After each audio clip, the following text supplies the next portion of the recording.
बच्चों, इतिहास की कक्षा में आज हम मेसोपोटामिया मंदिर और राजा के बाद वहाँ का शहरी जीवन जो है वो पढ़ेंगे। यानी वहाँ पर शहरों में किस तरह से लोग रहते थे। ऊपर के विवरण से पता चलता है कि नगरों की सामाजिक व्यवस्था में एक उच्च या संभ्रांत वर्ग का प्रादुर्भाव हो चुका था। धन दौलत का ज़्यादातर हिस्सा समाज के एक छोटे से वर्ग के पास था।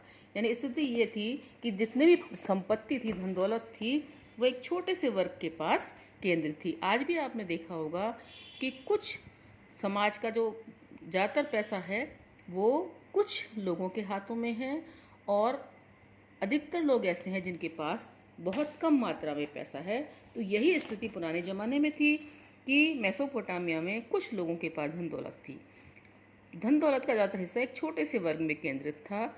इस बात की पुष्टि इस तथ्य से होती है कि बहुमूल्य चीज़ें जैसे आभूषण, सोने के पात्र, सफ़ेद सीपियाँ और लाजवर्द एक तरह की मणि होती थी, जड़े हुए लकड़ी के वाद्य यंत्र, सोने की सजावटी खंजर मतलब जैसे एक तरह से छोटी तलवार जैसी होती है जिसको एक खंजर घोंपकर पुराने ज़माने में राजा लोग जो है वो एक दूसरे को मार दिया करते थे आदि। विशाल मात्रा में उर में राजाओं रानियों की कब्रों या समाधियों में उनके साथ दफनाए गई मिली। यानी कि उर जो शहर है वहाँ का, जो मेसोपोटामिया का उर शहर था, वहाँ पर सोने के पात्र, आभूषण और ये सब जो है वो जो राजा रानी थे वहाँ के या जो संभ्रांत परिवार के लोग थे उनकी कब्र जो है उनमें ये ऐसी चीज़ें गड़ी हुई मिली है। क्योंकि पुराने ज़माने में लोग बाग ये मानते थे कि मृत्यु के पश्चात भी व्यक्ति को जो है वो इन सामानों की ज़रूरत पड़ती है और इसलिए वो उनकी कब्र के साथ ये बहुमूल्य आभूषण, बहुमूल्य सामान वगैरह गाड़ दिया करते थे। लेकिन आम आदमी की स्थिति क्या थी?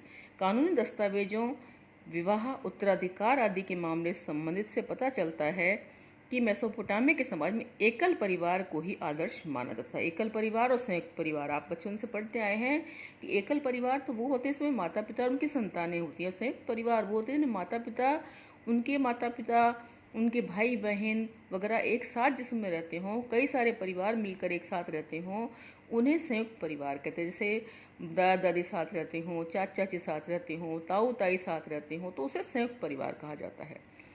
हालांकि एक शादीशुदा बेटा और उसका परिवार अक्सर अपने माता पिता के साथ ही रहा करते थे। पिता परिवार का मुखिया होता था और हमें विवाह की प्रक्रिया विधि के बारे में कुछ जानकारी मिली है। विवाह करने की इच्छा के बारे में घोषणा की जाती थी और वधू के माता पिता उसके विवाह के लिए अपनी सहमति देते थे। यानी जब विवाह करने की घोषणा की जाती थी तो वधू के, जिस तरह आज आपने देखा होगा कि वर और वधू दोनों के माता पिता की सहमति से विवाह होता है, उसी तरह से उस जमाने में भी होता था। उसके बाद वर पक्ष के लोग वधू को कुछ उपहार देते थे। आज भी यही परंपरा है।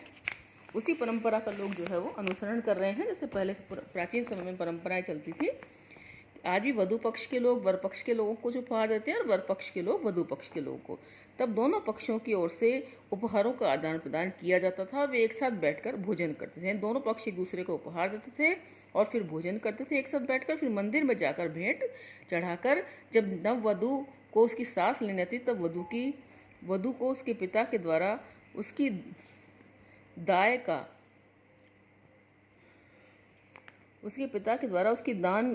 का हिस्सा जो है वो दाय का हिस्सा दे दिया जाता है। यानी कि उस संपत्ति में बेटी का जो भी हक बनता था वो वधू का पिता जब उसकी सास उसको लेने आती तो वधू का पिता जो है वो अपने हिस्से में से कुछ संपत्ति अपनी पुत्री को दिया करता था। पिता का घर, पशुधन, खेत आदि उसके पुत्रों को मिलते थे। यानी कुछ पैसा, कुछ संपत्ति जो भी पिता देना चाहता था वो पुत्री को देता था। लेकिन नियम यही था कि पिता का घर और पिता के पशु, खेत आदि उनके पुत्रों को ही मिलते थे, उनमें पुत्रियों का हिस्सा नहीं था।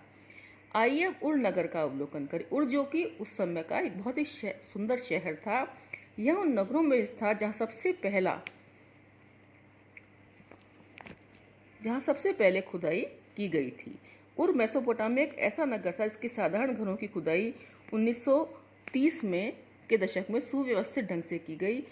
उसमें टेढ़ी मेढ़ी व सकरी गलियां पाई गई जिससे यह पता चलता है कि पहिए वाली गाड़ियां यहाँ के अनेक घरों तक नहीं पहुँच सकती। क्योंकि आपने देखा होगा कि पहिए वाली गाड़ियों को चलने के लिए थोड़ा सा रास्ता बड़ा चाहिए और समतल ज़मीन होनी चाहिए।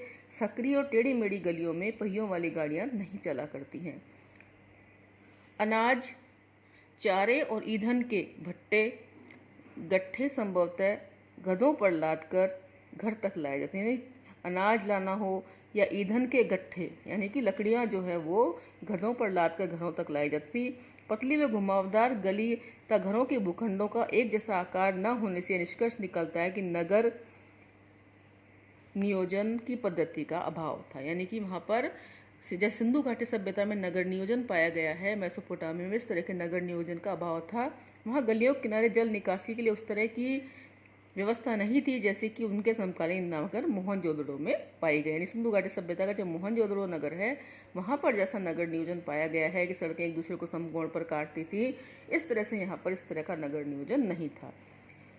बल्कि जल निकासी की नालियाँ और मिट्टी की नालियाँ उड़नगर के चारों ओर भीतरी आंगन में पाई गई हैं, जिससे पता समझा जाता है कि घरों की छतों का ढलान भीतर की ओर होता था और वर्षा का जल पानी नालियों के माध्यम से भीतरी आंगनों में बने हुए हौजों में ले जाया जाता था। जैसे कि आजकल भी कई जगह जैसे जैसलमेर वगैरह में क्या करते हैं, छतों की नालियाँ जो है वो नीचे टैंक में उनका कनेक्शन कर देते हैं ताकि छतों पर जब बारिश होती है तो छतों को धो दिया जाता है एक बारिश के बाद, और उसके बाद जो जितना भी पानी आता है छतों पर वो सारा पाइपों के जरिए नीचे बने हुए भूमिगत टाँकों में चला जाता है।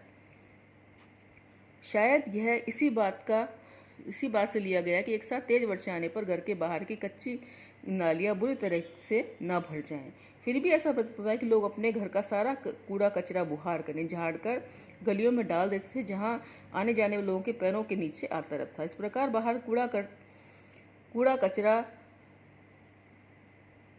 डालने से गलियों की सतह ऊंची उठ जाती है। बार बार कूड़ा डालते तो गली जो है वो थोड़ी ऊंची, उसकी सतह जो है वो ऊंची हो जाती थी, जिसके कारण कुछ समय बाद घरों की दहलीजों को ऊंचा उठाना पड़ता था कि वर्षा के बाद बहकर कचरा घरों के अंदर कीचड़ ना आ सके। जहाँ भी आपने देखा होगा कि जब मकान बनाए जाते हैं तो सड़क से थोड़ा ऊपर बनाए जाते हैं। क्यों बनाए जाते हैं? ताकि बारिश के समय सड़कों का पानी बहकर घरों तक ना आ जाए। लेकिन वहाँ क्या होता था कि लोग बार बार कचरा डाल कर अपने घर के बाहर की सतहें जो है वो ऊंची कर दिया करते थे।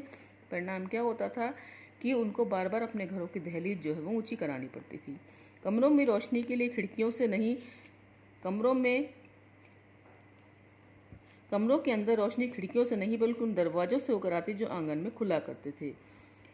इससे घरों के परिवारों में गोपनीयता भी बनी रहती थी। घरों के बारे में कई तरह के अंधविश्वास प्रचलित थे। इसके विषय में उर में पाई गई शकुन अपशगुन संबंधी बातें पट्टिकाओं पर लिखी मिली हैं। यानी कि लोग उस समय दोनों टोटके को मानते थे, शगुन अपशगुन को मानते थे। ऐसा वहाँ पर लिखी हुई कुछ पट्टिकाओं से पता चलता है। जैसे घर की देली ऊंची उठी हो तो वह धन दौलत लाती है।